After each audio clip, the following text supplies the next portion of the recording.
It's the middle of the season for the Knicks officially. 41 games played. They're tied for fourth overall in the NBA. What have they been elite at? What have they been not so elite at? And what do they have to work on the rest of the season? We're getting into it right now on Locked On Knicks.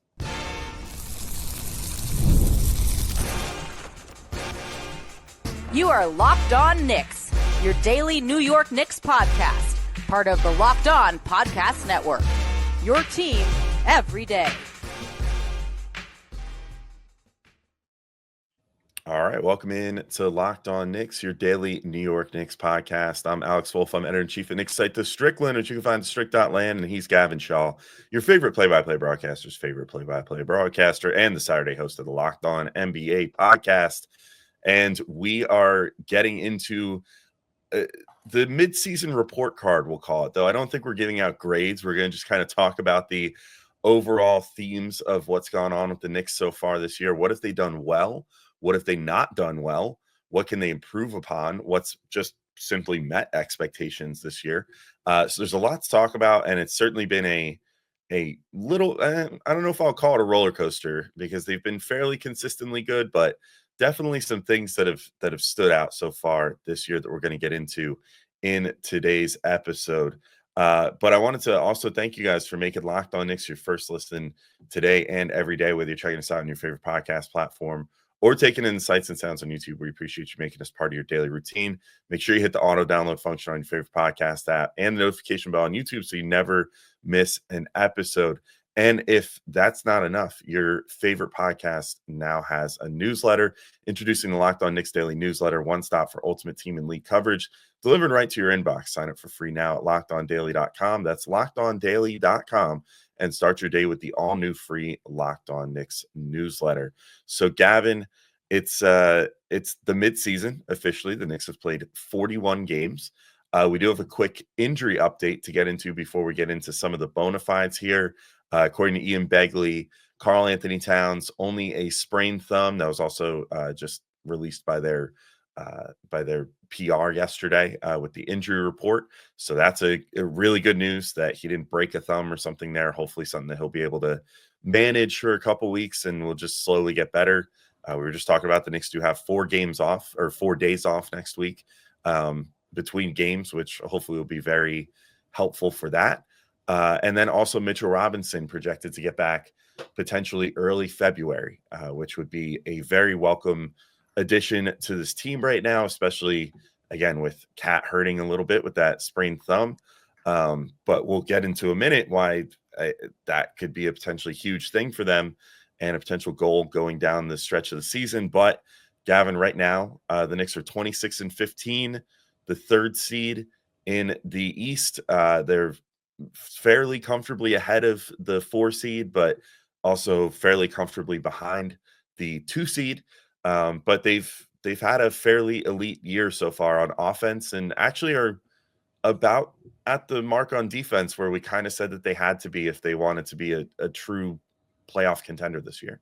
Yeah, and I think it's important to caveat all this with, we mentioned it the other day, but with what their schedule's been so far. So 26-15 on the year, you said a 3rd seed, 3 back of the 2 seed, 3 ahead for the 3 seed. So pretty good position. But I think the note there is that they have played the easiest schedule in basketball so far.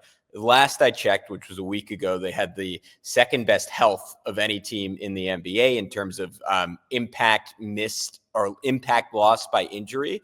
And their starters have essentially been healthy all year. No significant injuries. OG Anunoby, I'm currently in a woodworking studio back in New York, so I'm going to knock on wood. OG Anunoby has somehow not missed a game yet. Mikal Bridges, of course, never misses games. So they basically had, from a luck perspective, it has been about as good as it could have possibly gone. And yet they are not exceeding expectations in terms of record. I would say they're hitting expectations of record. And they have the hardest remaining schedule in basketball. And presumably that good health will not hold up. So I think my big picture statement here is some things on the margins have to improve just for the Knicks to maintain their current trajectory in terms of being the third seed in the East. And I would say in terms of our postseason expectations for them. But what elements of this team have exceeded expectations? I would say the first, Alex, is that Karl-Anthony Towns has been incredible to an extent offensively. I think beyond our wildest expectations. Second in the NBA in rebounds per game. First amongst the top 25 scorers in the league in effective field goal percentage, shooting 55% from the field, 44% from three, 85% from the line, 25 points a game. Like the volume's been there, the efficiency's been there, the passing has been there certainly from a standstill. Defense has been up and down, but I would say we're both in lockstep that it has been trending up. And I think just the overall physicality and energy is not something that I expected. He has fit in nearly perfectly from a cultural perspective. No, he's not Mitchell Robinson. He's not Isaiah Hartenstein defensively, but what he's brought as a rebounder has offset some of that. And he has just been an extraordinary offensive player. I would go so far as to say, which is crazy in a world where Jalen Brunson is likely to end his Knicks career as the most accomplished scorer in Knicks history. I would say he's probably the most talented offensive player I've ever seen on the New York Knicks. And he's just been extraordinary. So that's my first exceed expectations for sure. Yeah, it's lofty company, but I would probably say I'm right there with you. I mean, obviously Carmelo Anthony at his best was He belongs in the mix. super dynamic. And yet we didn't really see Melo hit some of the high highs that Cat has already hit just in half a season so far with the Knicks. And, I think that him being fully unleashed, and it certainly helps that he has to play as many minutes as he does. And he's really, I mean, to his credit, for all the hoopla about potential issues with his mentality, and whether he's soft or whether he's whatever, like a lot of people, like what I heard from a lot of people in terms of what he was viewed as in Minnesota, like he's played damn near every game. He always tries to play every game. He's having to play. He probably has the least margin for error of any player on this team, like, because the backup situation behind him for most of the season was Jericho Sims. Then it's been Precious Achiuwa lately, who hasn't really been up to what we've expected from him. So the fact that he's been able to like keep the foul trouble in check for the most part, there's been a couple games where it's gotten away from him a little bit, but that was something that was a big thing that Ben Beacon told me about him, that was going to probably, grind our gears a bit with Cat. But I think that he's done a really good job of keeping that in check and being out there for the Knicks when they need him. I mean, he's been, to me, and I mean, I don't mean this as a slight to Jalen Brunson at all, but to me, I think Cat's been their MVP this year. I think he's been the most indispensable player on this team. I think we saw, recently when he had to miss a game, they just looked totally disheveled. And like they just didn't quite know what to do without having, one of the best, if not the best, shooting big men of all time out there with them. So we'll see how things go the rest of the season. But I think to this point, like if I was going to hand an MVP vote to anyone on the Knicks, and they are a top 4 team, so it stands to reason like they should probably have someone that garners at least one MVP vote. I think it would be Karl-Anthony Towns so far, and that's not at all an indictment on Jalen Brunson so far. It's more just a kudos to Cat for having the season that he's had so far.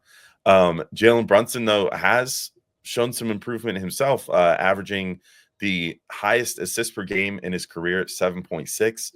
We've seen, sort of ebbs and flows with how much he's looking to pass versus how much he's looking to score. Unfortunately, a lot of that has just been lately the team has just needed him to score a lot because everyone's been totally inept otherwise, other than Cat. So, he's needed to kind of just rely on his scoring game more. But we've seen parts of this season where you and I have been like, this guy looks like Chris Paul or something out there. Like he's passing the ball way more, I feel like, and at a way higher level. He's reading the defense really well. He's making really good reads out to the corner, but on top of that, at his best, making good reads to Cat, and has been part of the reason that Cat is having such a good season is that they can run a pick and roll, and the defense has to really throw the kitchen sink at Jalen Brunson, who then can just kick it out to Cat, where he is shooting 44% from 3, though you could argue he should probably be shooting even more threes. So hopefully that's a focus for the Knicks going forward. But a really fantastic year so far passing the ball for Jalen Brunson. Yeah, he's been amazing, and I think I want to zoom in particular on his chemistry with Cat. I don't know if People Index put out an update on this metric, but at halfway through the year was the best pick and roll combo in basketball, and I think you and I were on the same page, and we were kind of trying to tamper down expectations a little bit and saying, all right, guys, this is the first time these two have played together. Jalen Brunson's never played with a big like Karl-Anthony Towns. Towns has never played with a point guard like Jalen Brunson. It's going to take 20 games for these guys to figure it out. And it's like, nope, it took 4 games in the preseason. And then they were essentially on the same page. And that's not to say incredibly, despite that statistic, that it can't still get better. I've referenced the video a couple of times, but I'll keep referencing it because it's great. Like Prez of the Strickland put out a great video on how there's still a lot of low hanging fruit in terms of upping Towns' 3-point volume, and a lot of that is on Jalen Brunson to just throw these simple hook passes back that the vast majority of point guards in the NBA have mastered. And I think because so often Brunson is seeing an immense amount of length and often 2 taller players on him, like he's either not recognizing that pass is there or so aggressive he wants to turn the corner and score on a double team anyways. I think that's the area for improvement, but I think they've exceeded my wildest expectations as a 2-man combo. Our last 2 exceeds expectations, and maybe that's a sign of things to come that we only have 2 more. But Josh Hart, the one guy on this team whose effort is just, I would maybe throw Brunson in there too, but his effort is unquestionable on a night-to-night basis. The rebounding is extraordinary, and I don't think we've made enough of it. He's 18th in the league, averaging 9.5 rebounds per game. The next player his height or shorter is De'Aaron Fox, and that is 72nd. So out of 71 guys, he's the only guy his height, and he's 18th. That's incredible. And also at 6'4", not being like an elite vertical athlete in some ways. 12th in the NBA in effective field goal percentage, 64% on twos. He's the most efficient non-scoring big in the NBA this year. He's just had an incredible season. And then we'll shout out Campaign real quick, 41% from 3 on just under 4 attempts per game. So when we return on Locked On Knicks, what's only met expectations? What has fallen below expectations? It's a longer list than you would hope. We get into it next here on Locked On Knicks. But first, we got to let you know about our friends over at Hungry Root.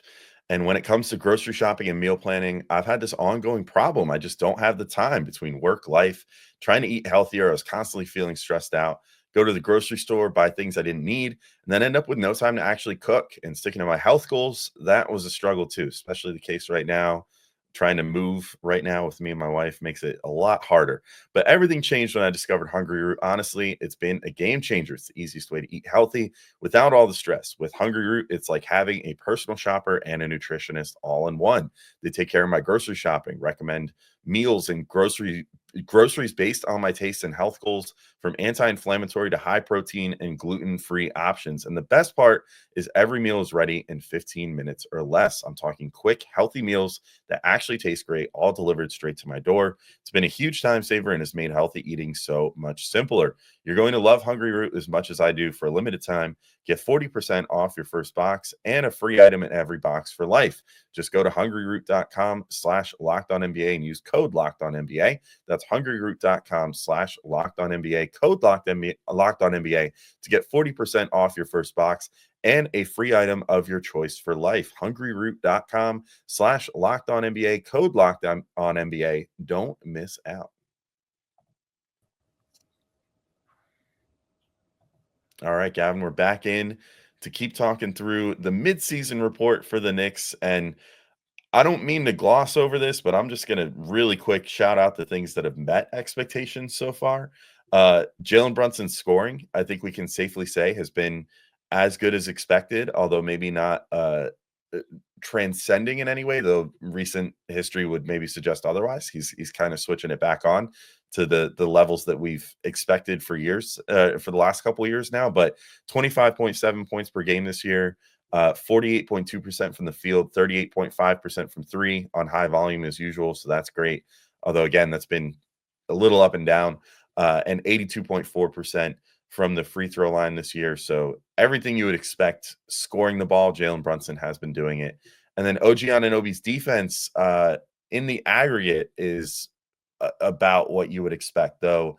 It was really above average early, maybe been a little below average lately, where it seems like things are a little Maybe it's tired legs. We should note above and below his average, not league average. Yeah, exactly. Yeah, it's not exactly like he's below league average defensively, but yeah, there's a certain expectation with OG Anunoby that earned him the contract he got in this offseason and everything else. That I would argue he was playing above early in the season and, was averaging like 5 stocks per game, doing like Victor Wembanyama type stuff. And lately has just simply been good, and maybe not transcendent defensive player of the year caliber stuff on a night to night basis as of late, but all in all averages out to about what you would expect. And hopefully things pick up again soon. But the below expectation stuff, unfortunately, we have a heck of a list to get through here, Gavin, starting with, and I think maybe this is a little overblown at times because they have had some good wins, and it's kind of hard to say that this is like a true huge weakness when they themselves are in the top 4 of the league right now in terms of record and stuff. So like, who are they really punching up at? And they haven't had a ton of games against the Celtics or the Cavs to really, test that theory. But inability to beat great teams, definitely a narrative that has followed the Knicks around. And their record against the teams that are in the top like 4 or 5 is not pretty so far this year. 0-5. Yeah. Exactly. So something that they need to work on for sure, though. It's not like they've been out of all of those games. They've just, a couple of them they have been. They had the Thunder loss, and then obviously the Celtics lost to start the season that were terrible. But they've been in it against the Cavs. They've been in it against the Thunder, but they still kind of have yet to get over the hump and get that huge win over a team that is like a bona fide title contender.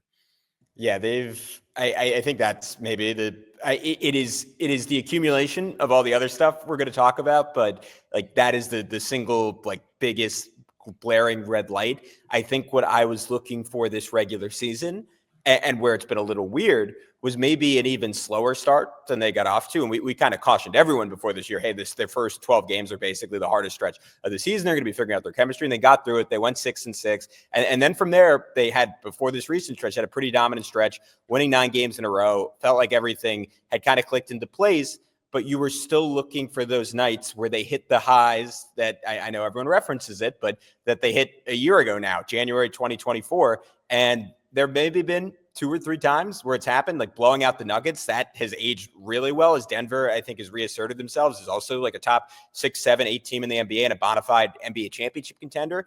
And blowing out the Wolves, partially because of the personnel changes, but also because that team has a lot of talent and made the Western Conference Finals a year ago. You could look at those two and say, all right, this, like on those nights, I think we came onto the pod and we're like, all right, this team at their best, I don't see why they can't compete with any team in the NBA. But when they've actually played those more complete teams that do have elite defenses, that do have elite depth, they've fallen on their face a little more often than not. I would say the 2 biggest elements of that, and I'll throw it to you for which one you want to hit on first, I think are the lack of on-ball creation around Jalen Brunson. That's something that was maybe my, outside of like the 1-5 defense and the pick and roll, was probably my single biggest concern coming into the year. And it has maybe even been more concerning because I was thinking, all right, well, Mikal Bridges, like he did this as an on-ball guy in Brooklyn and was fairly good at it. Like he can take some of that load. We saw Josh Hart successfully play on the ball a little bit more in the playoffs. And Karl-Anthony Towns, I thought would be able to create a little bit more. And he is a good passer. The issue with Towns is that he can basically not pass out of drives, which to me is how I think of on-ball creation, driving, drawing to, kicking out. It's not to say Towns doesn't do some of that when he is double teamed and give the Knicks an advantage. But in terms of live dribble creating an advantage, it is essentially Jalen Brunson and no one else. And that has proven, as you would guess, to not be super sustainable. And then the other element that I would say is below expectations is just the play of the wings in general. Mikal Bridges has obviously been the focal point of that, but I think OG Anunoby, we both agree the last 20 games or so, has not been the guy he was the first 20 games and certainly has not been the guy he was last season. So wherever you want to start on that long list. Yeah, I'll just say with the creation, I think that they've done a decent job of trying at least to empower Josh Hart a little more. And I think, to go with what we said last segment about how good he's been this year, I think that, he's stepped up really in a huge way and been that guy that can bring the ball down the floor other than Jalen Brunson, can get things going. And yet he can't just straight up, create something out of nothing. Like he needs to run only in transition, right? Like not so much in the half transition, or like he needs to run a pick and roll or something to really, work on offense, and he can get going downhill and he can spray it out well to the perimeter, but he's not a guy that you could just kind of hand the ball and say, make something happen.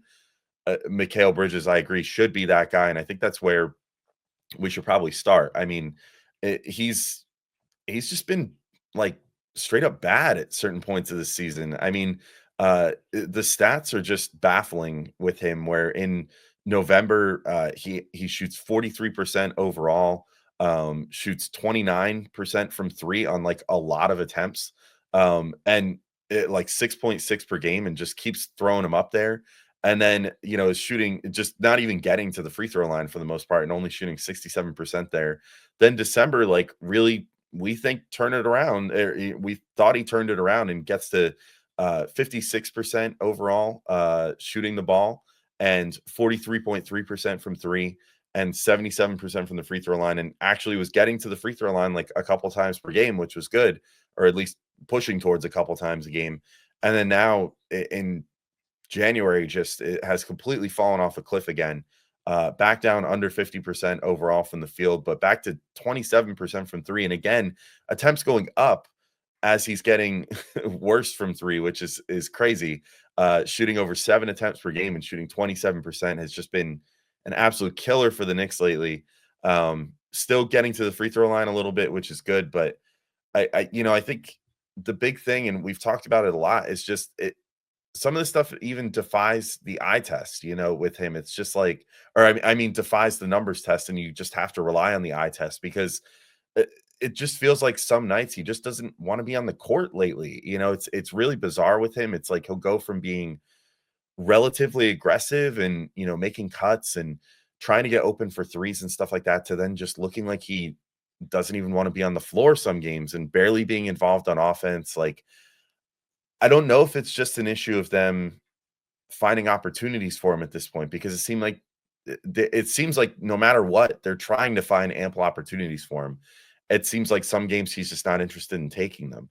And I don't mean to like crap on the guy, but they need more out of him like the rest of the year. Like especially because the defense has been sort of ebbing and flowing with his offense. Like it seems like on games where he has a good offensive game, he's more likely to have a good defensive game. And on games where he's bad on offense, it seems a little more likely that he's not going to get over screens and stuff and not going to give it his all on that other end. And that they definitely can't have from him. Like if he and OG Anunoby are supposed to be the best wing defense combo in the entire NBA, you can't have one half of that just mailing it in some nights. Like he kind of doesn't really have any latitude to do that, especially when he's been so bad on offense. Yeah, I'm with you. I think the pick and roll defense has been the single most disappointing part, because he was framed as, at least in his time on the Suns, at being perhaps the best in the NBA at that specific skill, pick and roll, or navigating a screen, chasing a ball handler, finding a way to rear side contest. And to me, that was the premise of this Knicks team, right? Karl-Anthony Towns and Jalen Brunson could get you to the best offense in basketball. And the Knicks, we said it, are, despite shooting horrifically over the last 10 games, under 30% from three of their last 10 games, are somehow still the second best offense in basketball. And that gives you a ceiling that their past teams simply didn't have, at least on paper, if they had been healthy, right? A lot of caveats there, but roll with me. And the fact that Mikal was so good as a pick and roll defender was supposed to compensate for the fact that Karl-Anthony Towns really struggles and in that particular aspect of the game. And Mikal has just not been nearly good enough, and at times has been nearly as poor as Towns in that specific element. And it's just been extremely inconsistent. Some nights he's great. Like against the Pistons, he was really, really good. But that is so hit or miss. And that is stunning, because you can forgive the shooting being hit or miss, right? That's out of his control to some extent. The effort on defense should be well within his control. And it just hasn't been there. And the lack of aggression has been there. Our friend Prez, second time referencing him, nicknamed him Cardio. I would say that is harsh, but not totally unfair. Like the Knicks simply need more from Mikal Bridges to hit a championship ceiling. And honestly, the same is true for OG Anunoby. He's been absent on offense after just an incredible start to the year. The defense, to your point, has gone from insane and like maybe the best in the league for any wing to merely good They just need more. And like, I need him to look a little bit more engaged and express a little bit more emotion. I know that's not really his style, but highest paid guy on this team for a reason. Like the Knicks absolutely need him to be special to be at their best. Real quick, because we're running a little low on time, I will note the depth has certainly been an issue with Precious not hitting the highs that he hit last season. I think a low-key one, because he's been hurt on and off, is Deuce, who last season post-All-Star break, 12 points, 3 assists, 2 rebounds, 47% from the field. Most importantly, 41% from three on volume. While this year, he still shot the three well, 39% on a decent amount of volume, 9 points per game. So maybe it hasn't been like a substantial drop off, but I just don't think he's maybe been given quite, I'll use like a version of what you said, quite the same latitude to be great this year. And I think he needs to play a bigger role and prop this team up on nights where Mikal doesn't necessarily have it. And then the only other two are team chemistry issues, which is maybe a full pod to do next week. Like, I think you see that both in terms of their rotations defensively being a little bit inconsistent, and Josh Hart's comments about egos and agenda, which again is a deeper conversation, but I don't think chemistry is where it was at a year ago. And minutes management, I think we're both on the same page there. The starters just playing way too much. And maybe it's just a couple minutes here and there, but I do think it's something that will come back to bite them, and has come back to bite them with this poor shooting of late, where you're seeing some dead legs certainly being a factor. Yeah, I'll just throw a couple quick stats at the wall real quick, and people can make of them whatever they want. I know the minutes thing is very polarizing, where some people want to write it off and some people are saying it's the only problem. I don't think it's the only problem. I think that there's a lot deeper things than just the minutes, but I do think that you're looking at a team that is playing their top 5 players are playing demonstrably more minutes than most other teams. And the Knicks have also played more games than a lot of teams in the NBA so far this year, which is why I think we're going to see them get that extra long layoff next week of 4 days off, which is kind of an anomaly for during the regular season, but just a scheduling quirk. But we've given Tibbs his props in the last couple of years, especially last year, for not having any player inside the top 10 in minutes last season, which was a pretty big deal, considering that he had, one of the, I would say, top 10 players in the league in Jalen Brunson last year. To not have anyone in the top 10 in minutes was a pretty big deal.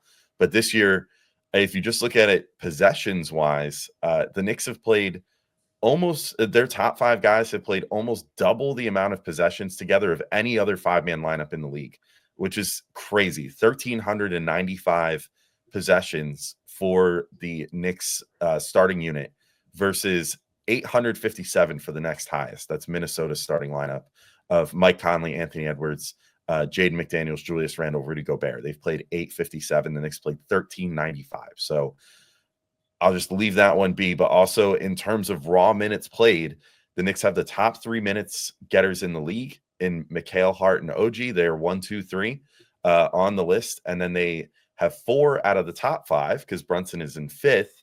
And then they have 5 out of the top 10 with Cat at 10th, which the margins are thin enough there that he's basically only a 10th because he missed a couple games, and that's it. So because it's raw minutes period, not minutes per game. The next highest guy is Deuce at 181st, and he's missed significant time. It's kind of crazy. The fact that they basically don't have a 6-man and they don't have anyone that they can really rely on the bench. Definitely something to keep an eye on throughout the year. But speaking of the rest of the year, we do have some goals for the Knicks for the rest of the way out. So we're going to get those in the next segment. Some things for them to improve on and hopefully do even better in the back half, the back 41 of the season. And this is typically when the Knicks shine under Tibbs. So reasonable to expect that they should get better in some way, because they usually do. And if they don't, then they've got a really hard schedule. So we'll get into that in just a second. But first, after the holiday hustle, there's nothing like giving your home a little TLC. I always find that decluttering and refreshing my space helps me get into a routine. Whether you're tidying up, clearing out, or just want to give your space a new look to start the year, Wayfair has everything you need, all within your budget. I've been looking to add furniture for a while. I'm back in New York right now, but I recently moved cross country to Arizona, and it has been it's a challenge to decorate a new place from scratch. But Wayfair, with their huge selection, makes it easy to find pieces that fit my style and budget. My single favorite part is the free and hassle-free delivery, even for larger items. Wayfair's site is so easy to navigate, and I find everything I need in no time at There's something for every style and every home, no matter your space or budget. And Wayfair makes it easy to tackle your New Year's home goals with endless inspiration for space and just basically how you want to build out the aesthetic of your house. So give your home the refresh it needs with Wayfair. Head to wayfair.com right now. That's WAYFAIR.com. Wayfair, every style, every home.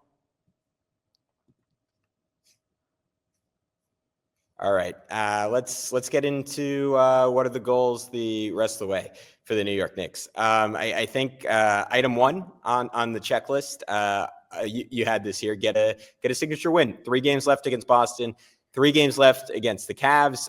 To your point, probably shapes their strength of schedule being so insanely high. I would maybe this is bad. I would almost take 2 and 4 right now in those 6 games. I think 3 and 3. I would 2 and 4 would be acceptable. 3 and 3 would be a win. Anything better would be gravy. They have to start beating some of the best teams in the NBA and show us that they have that kind of ceiling, because I've said it before, but the creeping dread here is you have a lot of room to grow in terms of chemistry. You have a lot of room to grow in terms of pieces on the margin, but the Knicks core at this point is their core, barring a drastic move that I think would be disastrous, because they're just, if they're trading part of their core, it likely means that they're not going to get fair value. Maybe there's an exception there where you aggregate like Josh Hart or Mikal Bridges with all the tertiary pieces and get a greater star. But in all likelihood, like if the Knicks win a championship, this is going to be the starting lineup, right? So you need to see a ceiling that's worthy of that. And I think you can only really see that ceiling against teams, to your point, that are in the top 5 in the NBA, like the Celtics or the Cavs. So it'd be really nice if the Knicks won a couple of those games. Yeah, I mean, I think 3 and 3 is maybe realistic. I mean, I do think that the Knicks were built in such a way that look, I know that it's easy to get down on the fact that they just lost 2 games to the Thunder, but I think the Thunder are the most completely built team in the NBA. And I mean, they've done a really good job of, they've got so many guys that are on rookie contracts still. They have so many guys that are on below market value contracts that, are on that team. Like, they've just done a really good job. They've managed to build out like championship level depth through the draft and through, obviously poaching Isaiah Hartenstein this past year from the Knicks. Like, that was a huge addition for them. I think that they're sort of operating on a different level. And I know that they just lost to the Cavs recently or whatever. And I don't want to sound like I'm crapping on the Cavs. Like, it's great that they've accomplished what they've accomplished so far this year and everything else. But I think we've seen with them against the Knicks in the past, like, and even just earlier this season when it was a really close game, when the Knicks just were having an off night and they still managed to keep it close with them. Like, I think they're fallible. I would not be totally surprised that the Knicks managed to take 2 of 3 off of them, especially because the Knicks do some things really well that have always gotten under the skin of the Cavs, like the rebounding. Especially if Mitch is back, right? Like, especially if Mitch is back. Yeah, like, and he might be, because all those games are later in the season. Mm-hmm. So they're going to have an opportunity to make a statement there. I know the Celtics game, first game of the season, left a really sour taste too, but I think this team was specifically built to try to compete with the Celtics. And so we're going to see if they have that mettle or not. And, obviously the first game of the season, tough to judge there. So I think they've got a decent chance of making some big wins happen. I think 3 and 3 is realistic. I think 4 and 2 maybe is a pipe dream, but it could happen. I think there's a chance. And maybe, we're having very different discussions about the Knicks' ability to beat at least the top teams in the East, and back to, again, saying, hey, this team might have an Eastern Conference Finals run in them. They might have a finals run in them if all things break right. So, but those games are going to be really important, because I think they've shown they can beat the Bucks. They've shown that they can beat the middle of the Eastern Conference right now. I think they just need to show, hey, can they beat the Cavs? Can they beat the Celtics in their current forms? That's going to be a big deal, because the regular season series can tell you a little bit about what they could potentially do in a postseason series. I think Mitchell Robinson is a big part. You just mentioned him a second ago. We just mentioned him at the top of the show. The injury updates were just waiting, holding our breath between each one, hoping that, something good comes out of it, because I think at his best, if he comes back, he's in shape, he's ready to contribute. Like, that's huge for the Knicks right now. They need that presence. They need, not just a guy that can spell Karl-Anthony Towns off the bench, but also someone that can give them a different look. Like, they can give them just a ultimate rebounding lineup. I mean, with how good Cat has been all on his own, with Josh Hart obviously on the roster too, like a lineup where you could potentially field those two and Mitchell Robinson is probably the best rebounding three-man tandem in the entire NBA. Between the offensive boards that Mitch will get you and that Hart gets you, and then the defensive boards, Cat is like, I would say, a way better defensive rebounder than Julius Randle was, who was also a good defensive rebounder and always made to look better by playing with Mitchell Robinson, who's just the box out king. So I think that getting him back could be huge. Also, just having that interior defensive presence, taking a little bit of the pressure off Cat to keep the fouls in check and everything, allowing Cat maybe to play a little more free when he's out there, knowing that there's still a Mitchell Robinson on the bench, I think would be a big deal. But, if not Mitch coming back and making this impact, he's probably the guy that he would need to come back and prove he's healthy at least, and then be the one that, I mean, it would have to be in the course of about a week if he's coming back the first week of February, but prove that he's still got it. And then the Knicks would need to trade him to get someone to fill the rotation, whether it's a wing or what, probably. I think really they do just need another big right now, though. So he's kind of perfectly what they need. But if they decide to trade anyone, it's most likely going to have to be Mitch, just because of the amount of money that he makes. That's kind of the perfect amount to trade for another role player. We'll see how it goes, but I think no matter what, Mitchell Robinson factors in big in the back half of the season. And me personally, I hope it's on the court rather than just as a cap figure in a trade.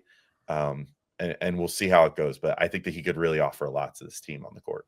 Yeah, I mean, my bold preseason prediction was that he would start game one of the playoffs, and I think I'm off that a little bit now, just because Towns has been so incredibly good at center. But I still, there might be a world where that's the best version of the Knicks, and they start Mitchell Robinson, and instead of being one of the best offenses in the league and a middling defense, that I think that lineup could be the best defense in basketball, or maybe not, because the Thunder are in their own stratosphere, but let's call it a top 6-7 defense in basketball with Mitch starting. I don't think that's unreasonable given the template the Wolves set last year with Rudy Gobert and Cat at the 4. And offensively, I still think that can be a top 10 unit, even though you obviously lose some of what makes that starting lineup special. And part of that is because I don't think the Knicks have fully leveraged the magic of 5 out.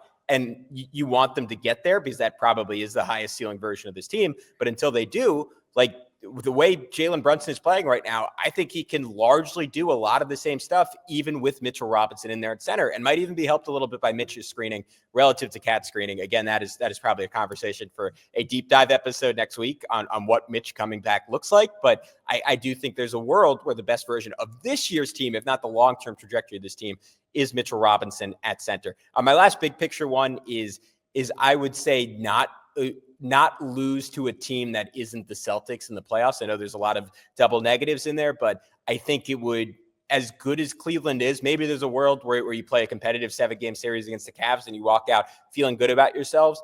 I don't see a world where this is a happy offseason and a happy post Game 6 or Game 7 podcast. The Knicks are losing to anyone other than the Cavs. It would be really tough to go down in the second round again. I think the exception is Boston, because I would push back on your Oklahoma City being the most complete team in the league. I still think it's Boston, historically great team last year. Certainly the Thunder are playing better right now. I would still have Boston as my number one title contender. So if the Knicks show they can compete with them, that is enough for me. And what that looks like, I think, is consistency from Mikal Bridges and OG Anunoby. I think if you're not getting the best version of those guys, there's no world where you're competing with the Celtics. I honestly don't think there's a world where you're beating the Cavs even, maybe not even a team like the Orlando Magic. Like, I really think they need Mikal to be a confident scorer, the guy we saw last game, every game. I don't know if that's too much to ask. And they need OG Anunoby to be the most imposing defensive wing in the NBA. If they get those two things, I think pretty much all their goals, maybe short of winning a championship just because of depth, are in sight for this year.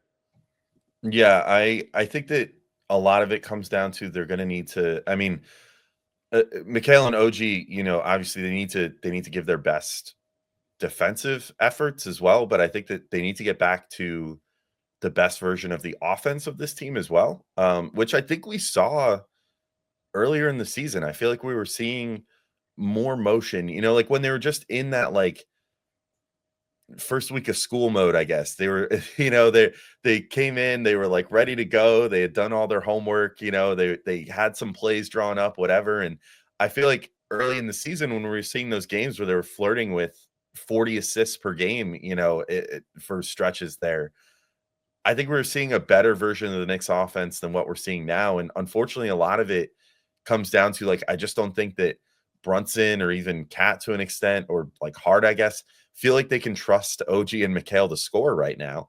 And that leads to more times of needing to lean on Jalen Brunson to just be the offensive engine. And then obviously Cat to do what Cat's going to do with whatever possessions are selected for him in any given game. But like, I think that they need more of a cohesive team effort if they're going to find the best version of their offense, and they need to do that. I think that we can just safely say they're not going to be a top 10 defense this year, but if they can get the defense to just a level of being like, oh, so slightly more than what they've done so far, but against better competition, obviously, throughout the rest of the season, like if they can stay in that like top 13 range in defensive rating, but then get back to being, one of, if not the best offense in the league again, then maybe we're talking about a team that does have a chance to do something special. But, if they're going to hover around just being a, top 3-4 offense and a top 15 defense, but right on the cusp there, I don't know if that's going to be good enough to get them through, especially if you're still looking at OG and Mikal potentially going for entire playoff series amounts of games in a row, shooting 20% from three. Both of them, that's been the most painful part, is that it's been both of them shooting that poorly lately. Things need to get better in that regard. And then, you need to find that flow offense that they had going early in the season, where there was just off-ball screens happening everywhere. The double screens for Brunson up top, just Mikal and OG being open almost every possession, and then those guys putting it on the floor, kicking it out to the other corner. Like, there was just a lot more beautiful game kind of stuff going on early in this season. But yeah, and then lastly, I think, and maybe it is just that, the finding that elite version of the offense, but I think we're in agreement that Knicks just need to find something that puts them above. You know what I mean? Like, they can't just, if they want to be a true title contender, you have to have something that you're doing that makes you better than every other team. And I don't know if they found that yet, like the Celtics or the Thunder, where they just are so much better than another team at any given thing. They've been good enough to win games, but they just haven't found that like championship level ceiling yet. And maybe they don't even find that this year. Maybe it's unrealistic to assume that like a team that was just put together 2 weeks before the season started, is going to find that in their first season together, though it's not unheard of that teams find that. Some teams are just put together and immediately become title contenders. Maybe this Knicks team isn't that, but we probably need to see something a little more out of them to think that they're going to be legitimate title contenders this year.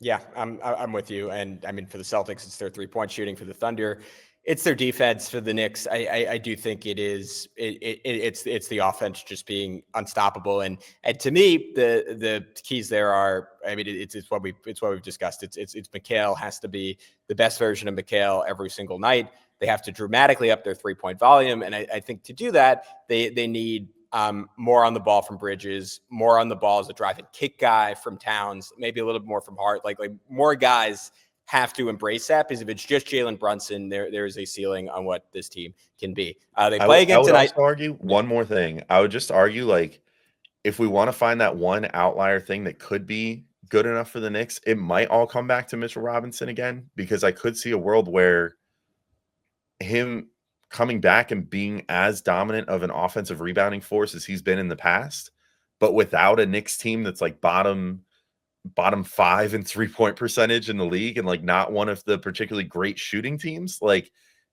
if you have it where the Knicks are in the upper echelon of shooting teams in the NBA, and yet also can reach the same highs of being like a trendsetter in offensive rebounding, which like they were in the NBA a few years ago. Like, they literally started a new era for offensive rebounding, like just by embracing it as part of offense a few years ago. If they reach the point where then they're still able to offensive rebound at that high of a level on less misses, but like percentage wise are still grabbing the same amount of rebounds, that might be their outlier skill. Like, and maybe it's as simple as just having Mitchell Robinson on the team and having him bring that back to this team. But that still remains to be seen. But if I was going to try to pinpoint one thing that I think could propel them to another level, I think that would probably be it.